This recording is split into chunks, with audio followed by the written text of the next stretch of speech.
In 2014, Russia annexed Crimea. It was an act of Russian aggression that made headlines around the world. But what is lesser known is the catastrophic impact this war had on the Jewish community in Ukraine.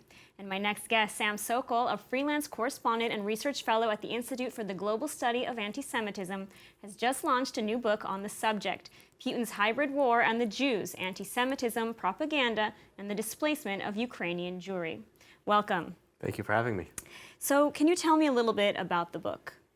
Yes, the genesis of this book was when I was covering the conflict in Ukraine for the Jerusalem Post. And over the course of many trips, at one point I was commuting regularly between Israel and Ukraine. And after one trip, when I had interviewed several dozen refugees, I realized that many of these stories of what was happening to the Jewish communities in eastern Ukraine that were displaced by the war just really weren't being told. And I realized, I've interviewed all these people and I have all this material, and because I can only get 700, 800 words in that day's paper, that 90% of what I've collected, all of these stories, what these people went through, how they suffered, was going to go down the memory hole. And I just felt it was necessary to write it down so we don't forget what happened.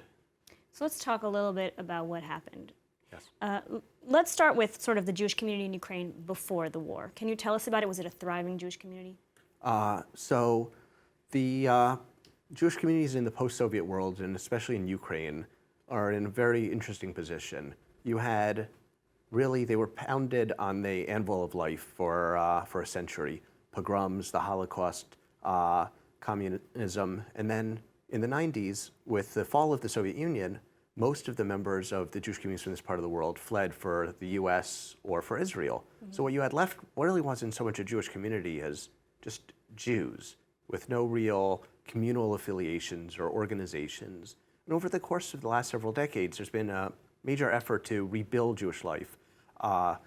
You have cultural associations, you have secular and religious communities, you have Reform, you have ultra-Orthodox, and it's, compared to how it was previously, it's rather small, but it's vibrant, and it was growing until the war broke out. What happened was, in late 2013, the Ukrainian people took to the streets to protest Viktor Yanukovych, their corrupt pro-Russian president.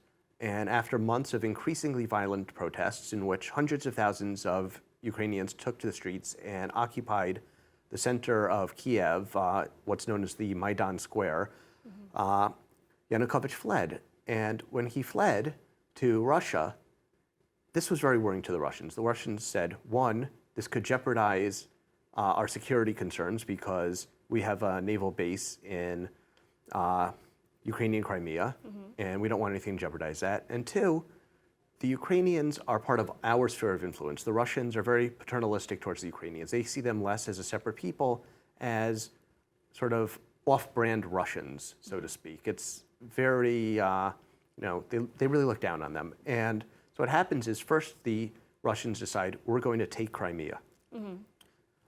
This is in our interest, we're going to take Crimea. They send in unmarked troops, start taking over army bases and government buildings. They have plausible deniability, even though everyone knows who they are. And then they start fomenting pro-Russian separatist movements in the east of Ukraine along the Russian border. And how does that affect the Jewish community? So what happened, it affected the Jewish community in two ways. The first is that the fighting displaced thousands of Jews. You had these Jewish communities in rebel centers like Donetsk and Lugansk that had been decimated during the pogroms of the early 20th century, by the Holocaust, by communism. And you had these Israeli rabbis in the early to mid-90s who came in and rebuilt Jewish life from the ground up, building schools and synagogues and Jewish community centers, Jewish newspapers. And you had these small but thriving communities. There were 10 to 11,000 Jews in Donetsk, about half that in Lugansk, small but vibrant.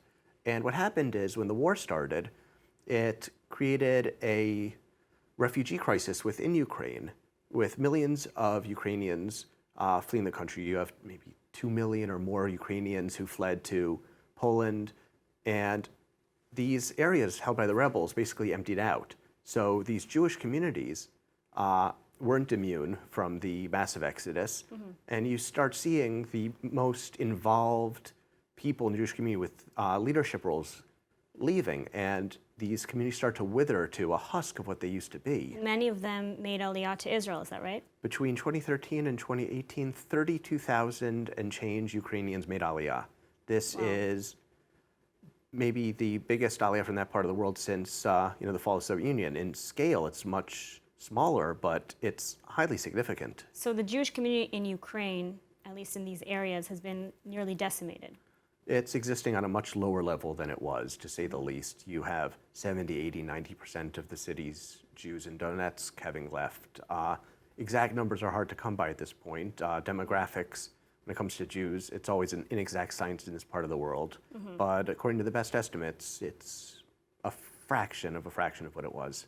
Yeah, which is very unfortunate. And in your book, you detail the experiences of those who had to flee, the Jews that had to flee Ukraine and make Aliyah. Exactly, how the community started to fall apart and disintegrate, how the leaders of the communities themselves fled and reestablished themselves elsewhere in Ukraine to try to mitigate the worst of the humanitarian catastrophe, to bring their people together in other cities, to send representatives around the country to bring them food, money for rent, how the different Jewish communities came together to try to deal with the refugee issue. I visited refugee camps and centers in different parts of Ukraine, spoke with the refugees, asked about what they went through.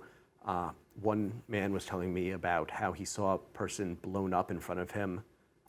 He decided to leave after living through a barrage and seeing a woman lose an arm in front of him on the sidewalk. So these people went through really horrible things. But what I would say would be almost as bad as that, in a way, was how the issue of the Jews was used by both the Russians and the Ukrainians, more by the Russians, as a propaganda weapon, how anti-Semitism was itself weaponized by the Kremlin. Interesting. Well, if you haven't already, pick up a copy of Putin's Hybrid War. Sam, Sokol, thank you so much for taking the time to speak with us today. Thank you very much. It was a pleasure.